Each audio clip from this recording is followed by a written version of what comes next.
महसूल मंत्री कोण कायम, अर्थमंत्री कोण, बारामतीचे अजितदादा पवार. सत्ता कुणाची, काँग्रेसची सत्ता येऊ द्या, अर्थमंत्री अजितदादा. उद्धव साहेबांची सत्ता येऊ द्या, याच्या मागे अर्थ आहे बरं का, मी कुणावर टीका नाही करायला आलो. उद्धव साहेबांची सत्ता आली, अर्थमंत्री अजितदादा पवार. एकनाथ शिंदे साहेबांची सत्ता आली, अर्थमंत्री अजितदादा पवार.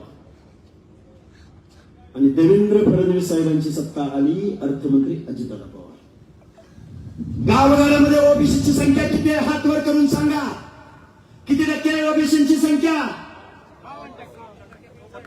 50% पेक्षा जास्त आहे की नाही? बर, त्या 50% ओबीसी, विजयंती, एसबीसी बांधवांच्या सामाजिक न्याय हक्कांच्या योजनेसाठी किती पैसे मिळायला पाहिजेत? अर्थमंत्री अजितदादा पवारांना आमचा सवाल आहे. अर्ध्याहून जास्त लोकसंख्येच्या ओबीसी, भटक्या विमुक्त जाती जमातीच्या लोकांना किती बजेट मिळायला पाहिजे? सामाजिक न्याय हक्कांच्या योजनेसाठी किती पैसे मिळाले पाहिजेत?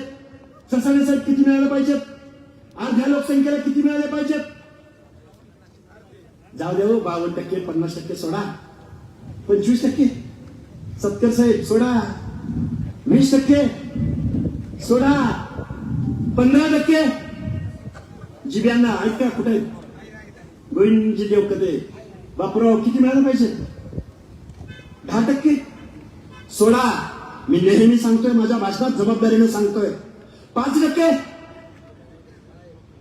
सोडा, 2% नाही. फुले शाहू आंबेडकरांच्या नावानं ज्या बारामतीच्या पवारांनी या महाराष्ट्रावरती राज्य केलं, आलटून पलटून सत्तेमध्ये बसले. अर्ध्याहून जास्त ओबीसी भटक्यांना या पुरोगामी महाराष्ट्रामध्ये 1% पुढे बजेटरी तरतूद, 1% पुढे झाली नाही, 1% पुढे. आता माणसं म्हणजे हाकेसर काय बोलायला लागला तुम्ही? तो 1% कशासाठी माहितीये का? पत्रकार बांधवांना, तो 1% कशासाठी?